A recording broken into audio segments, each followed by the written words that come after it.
Greetings, I'm Rob Chappers, hello, and these are the top 10 guitars in my collection. Now I filmed this slightly begrudgingly, because I don't think it's particularly cool to go, look at all the guitars I own. I mean, I own a guitar company, I have an excuse, but you don't need any more than 10 guitars in your life. Basically, it's incredibly difficult to pick my top 10 from the number that I own. I've given it everything I can. I've not just given you Chapman guitars, I've given you a mixture of different brands. There are reasons for all of these being in my top 10. There are some notable omissions, things that I probably would have wanted to include, but something just nipped in at the post. We'll talk about those as well, but here are my top 10 guitars in my collection.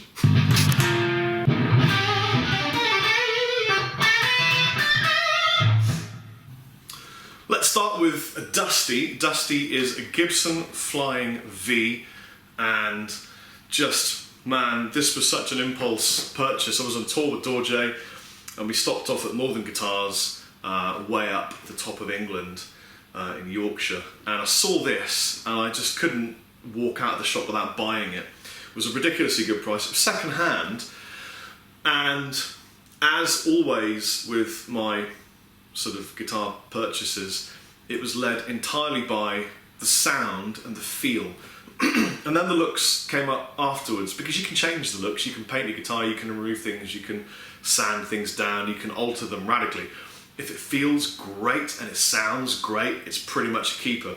And this guitar is all of that. Really briefly, it's just a standard Gibson Flying V.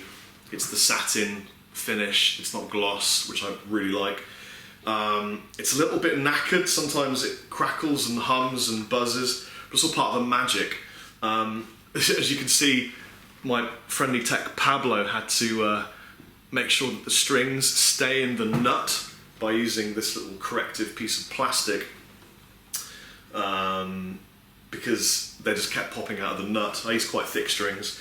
And also sometimes, giving you all the negatives, a string will stick under the neck pickup. For example, if I hammer a chord really hard, you'll get one stuck like that. Can you see that?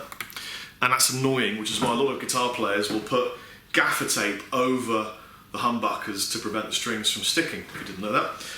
But if you forget all of those negatives about this guitar, it just sounds phenomenal. Dorje are about to release our second EP, actually third EP, called Centered and One. There's a tune on that called Flower of Life, in which I play a solo, and I used this guitar for the solo because of all the guitars I own, it just had the right tone with the Jimi Hendrix Octavia pedal that I used. And of course Jimmy was a big fan of the Flying V, and that's kind of what I'm invoking when I'm playing a Flying V, although I'm quite a big Schenker fan as well. Things like Into the Arena and all that kind of stuff I loved.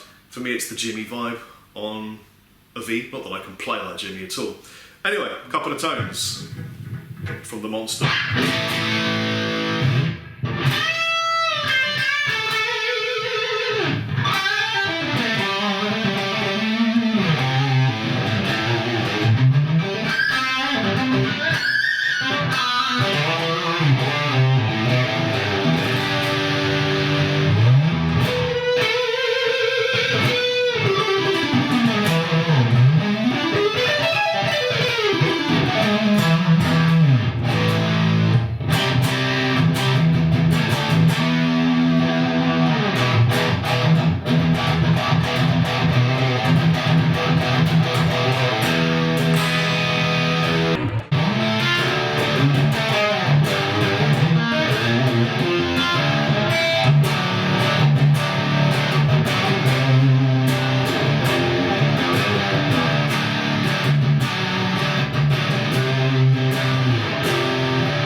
Tone for days, a lightning fast neck. It's a great guitar. This is guitar number 1. See, it's got gremlins. Okay, guitar number 2. This is my beautiful original Faith acoustic guitars, Saturn. Now, this guitar is a huge inspiration to me, or it was a huge inspiration to me. It's a little bit knackered now, if I'm honest with you. It doesn't play great anymore.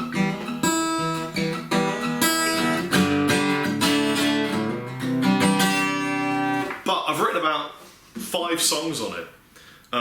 It always had a feel and a vibe and something that I connected with as a musician. It's one vibrating unit rather than many. And I always just found this guitar to be one that I pick up and I would write something, for example, To Survive. I just came out in one session with this acoustic guitar. I often thought I should probably just on the back of it list the songs that I've written on it, because it would probably help me to remember, because I can't really remember all of them. I think I wrote all on this acoustic guitar. Anything more chordal. I'll never forget a manager of mine, Mr. Steve Lee, said to me that a song, if it cannot be reduced down to the simplicity of an acoustic guitar and a vocal, isn't really a very strong song. And I kind of think there's a lot of truth in that. So I would often try, when I get the inspiration, to write it on an acoustic and then move to the electric guitar to kind of get more of the riff element out. Because otherwise, if you give me an electric guitar and tell me to write a song, it's going to come out shred. And sometimes that's not the best thing. Sometimes it is though. So yeah.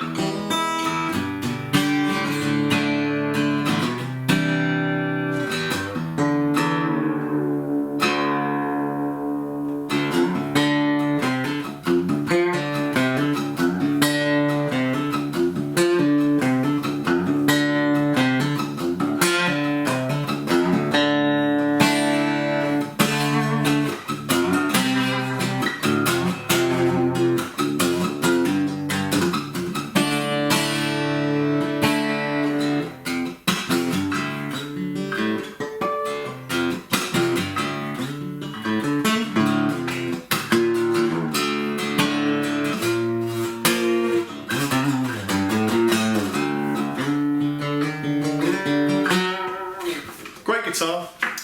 They don't make them like this anymore. This is a very old model from way back in 2003 or 4, I think it was. I'm not really sure now. But it's great. I love it.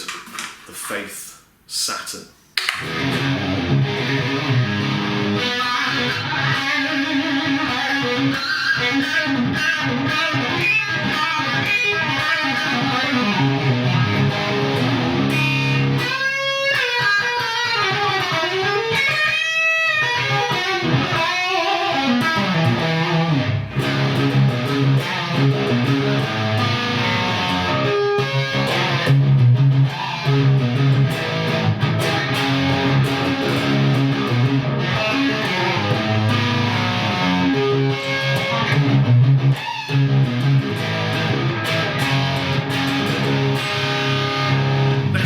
The Chapman Hot Rod. This is the first Chapman from the top 10. This is from the original run that had the remainder of the Seymour Duncan anniversary humbuckers. This guitar is everything I wanted from the 80s, but never had when I was in the 80s, because I was born in 1975. I just wanted a stripped down, hot rodded, dirty shred machine. And what I got was that and spades more filth, and it just seats me down to the ground. I like simplicity. I don't like a rig with lots of bells and whistles. I like things to just be what they are. I like a small pedal board. I like a simple amplifier. I like a guitar with one humbucker and a volume knob. And if I'd had my way, I'd have taken the volume knob off and you just plug in and you're on. That would have been it. But you can't always do silly things like that.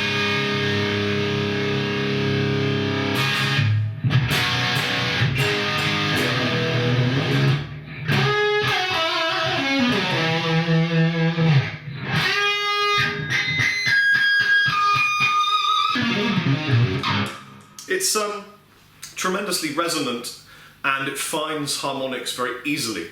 and I think that's a lot to do with the fact that there's so much wood on it, and also the construction. It's just a great bolt-on, recessed bolt-on construction.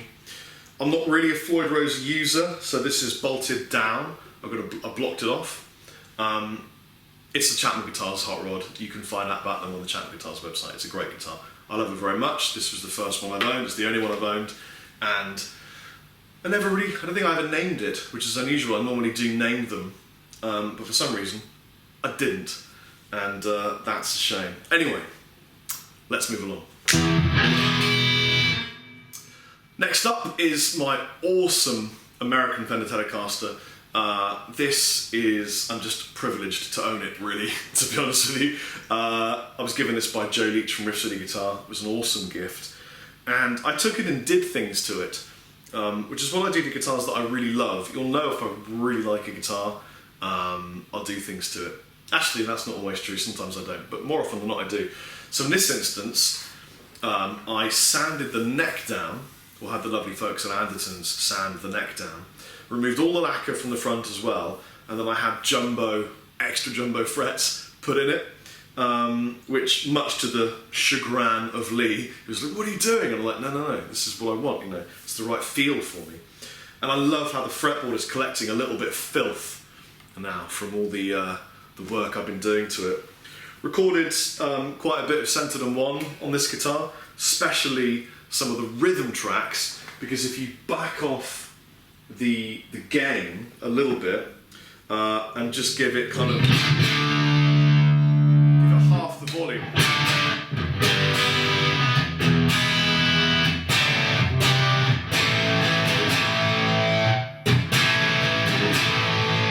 it's got cut to it. It just cuts in a really pleasant way. It just has a beautiful resonant peak and does what I want.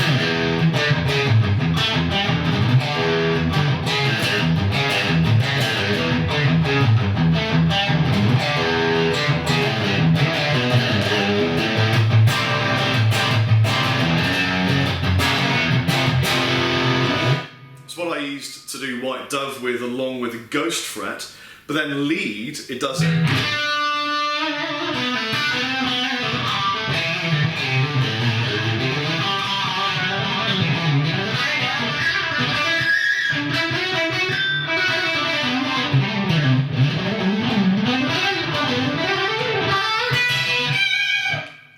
Screams.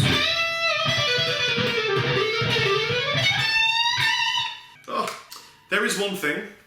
The input is silly. It comes out. You see this? That's the bane of my existence. I really need to get that fixed because it annoys me. I think it's just a vintage design fault they never really rectified. And it's a silly thing, but sounds great, plays great, feels great. What more do you need? It's a Fender Telecaster, and I'm in love with it. And her name is Betsy, by the way. Well, I guess this is kind of the Chapman equivalent of what I just showed you. This is the ML3 Traditional, and I love this guitar with all my body and soul. I've not named this one, but I really want to.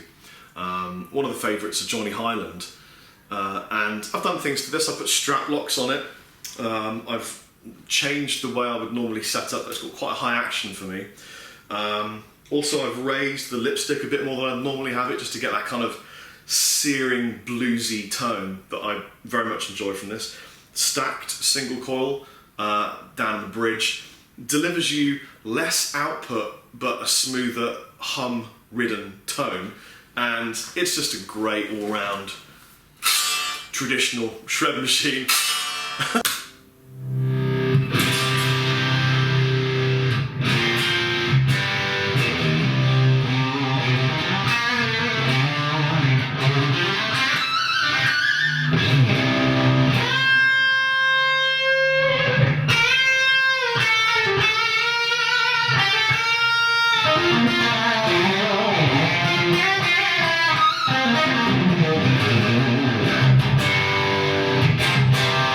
I just want you to take a look at how beautiful she looks as well.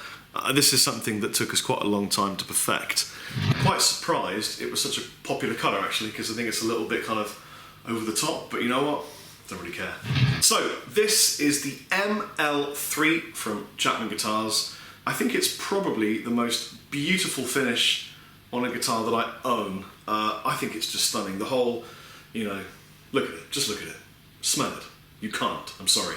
But if you could, it would smell like the best guitar you've ever owned. It's a traditional shape, traditional pickup, I guess. It's a stacked single coil, it's a regular lipstick humbucker, but it's modern in the way it sounds, and I just love this guitar to pieces. Everything about it is cool. It's lightweight. You can adjust the truss down at the bottom of the neck. It's got a nice quick feeling playing fingerboard. It's really simple, tone, volume. You can split the stack, and yeah, it's a great, great guitar. Next, this is my PRS Custom 24 Special.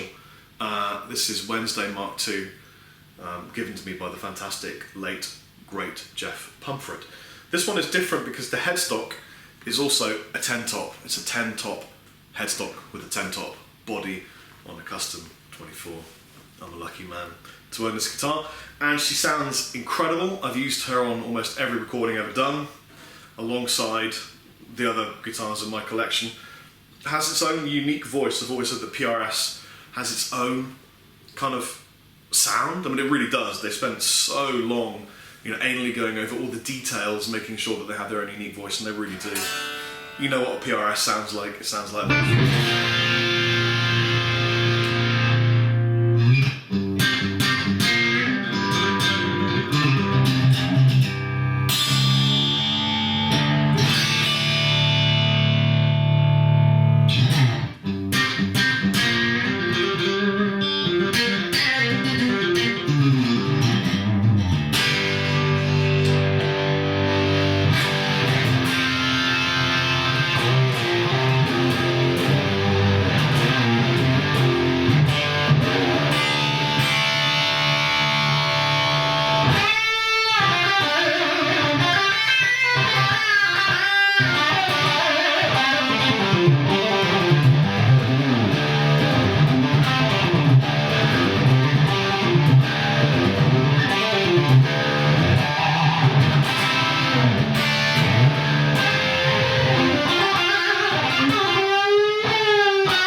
I mean, everything about it's great, you know, does the thing. HFS pickups, hot fat screams.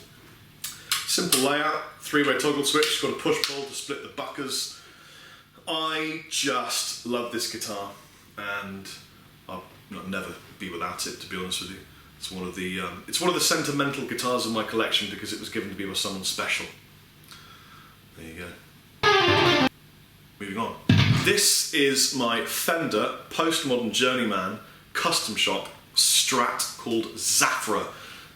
Some of you asked what Zafra means. Well, actually, Zafra is an old word for the colour blue, and she's kind of an interesting eggshell blue, if that's a thing. I love this guitar. I actually reviewed her recently, so I'm not going to talk too long about what she is. Essentially, it is a vintage looking guitar, but with modern appointments. So you've got the jumbo frets, the easy feeling neck, pickups which have slightly fuller, deeper bass response, but it looks like a slightly relict old Fender Strat, and my god, she just plays like a ridiculous playing guitar.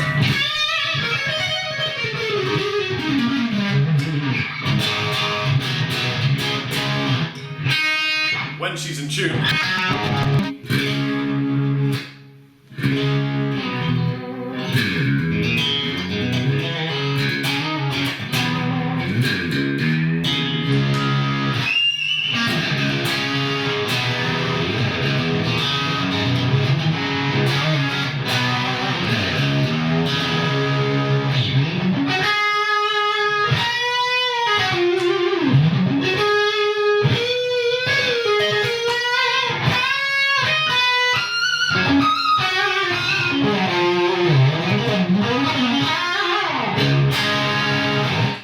Zafra, postmodern journeyman, custom shop, Strat.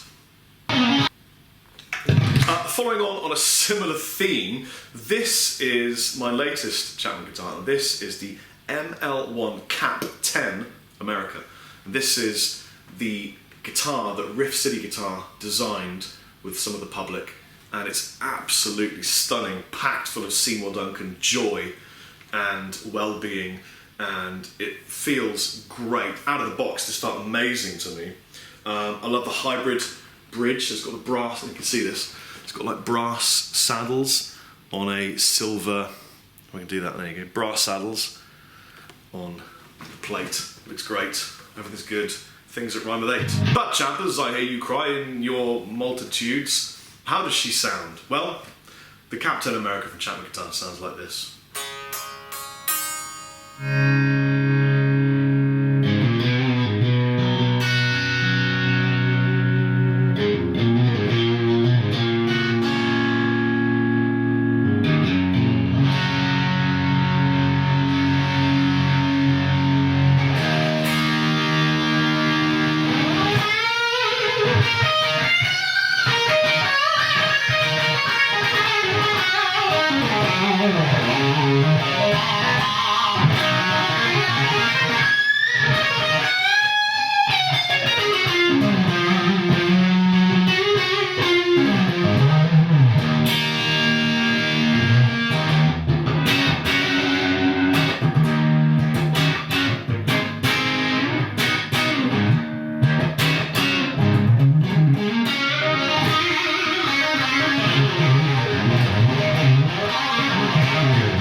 Plays itself really, no person required. Just put the guitar down and it'll play for you.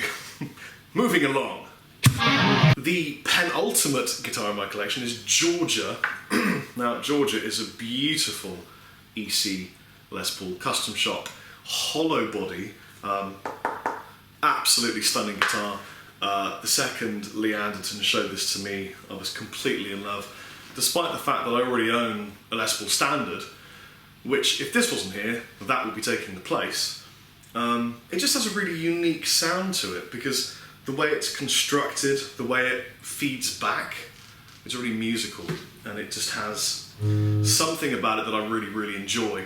I mean, other than the fact that it's a hollow body, you can see it's slightly flatter on top, just due to the construction. The humbuckers are slightly different. But other than that, it's just a Les Paul, really. I mean, the headstock you can see has got a very slightly different truss cover, but you'd be forgiven if you just picked it up for thinking, wow, this is just a tremendously lightweight Les Paul that absolutely rocks.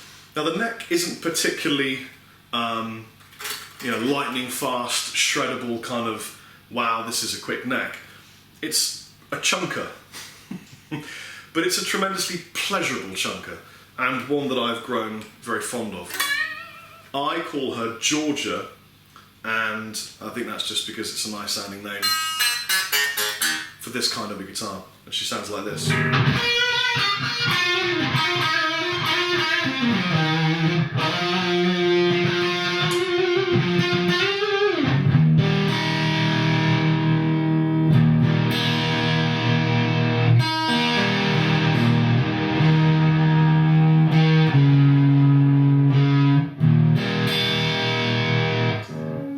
So I've slapped my silverback into submission and put it in the clean channel and pulled it out to a mild crunch, because I think that's really where you'll hear the beauty of Georgia.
chimey cleans and warm resonating chords, it kicks more ass than I could, and it's just the ultimate kind of screechy Les Paul 80s slash kind of sound, and I don't know why, but it just is.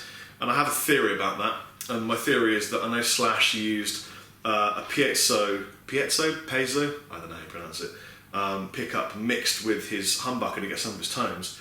This is a hollow body, it has a lot more of that resonant acoustic tone in it, I think. So maybe there's something in that. You can decide. I don't mind.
Tune a bit sometimes.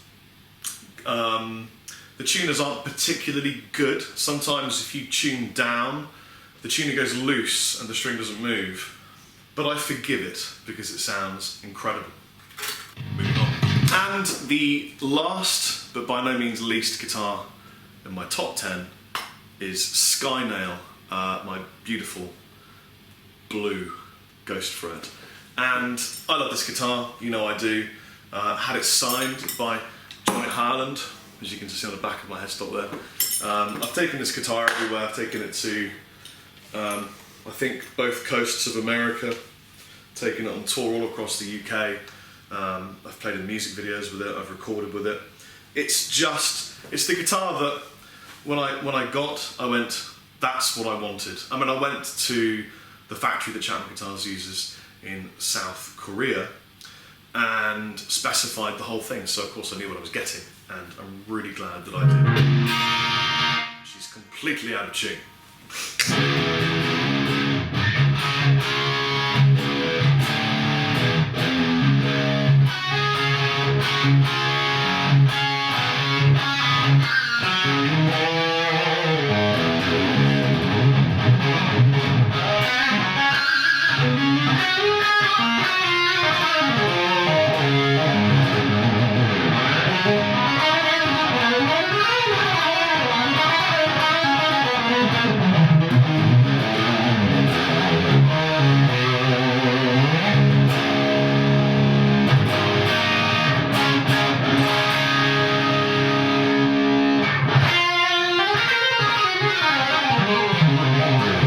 For a start, she's tremendously easy to play. This is a 10 to 52 set, but then I put a 56 on the bottom, and I'm tuned quite low. The setup I've just achieved, for me it's unbeatable. It's got just enough relief that if you press down you end up with about 2 mil over the middle, and about 2 mil relief all over kind of vibe.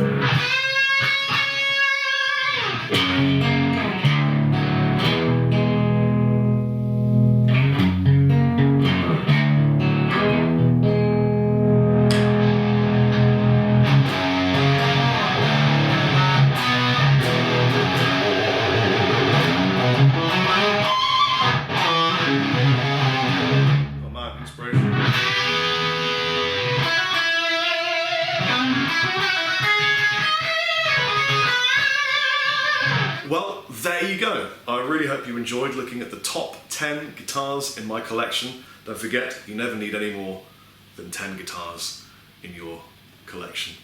Although he who dies with the most guitars wins. I've been Rob Chapman. Take it easy. Chappers out.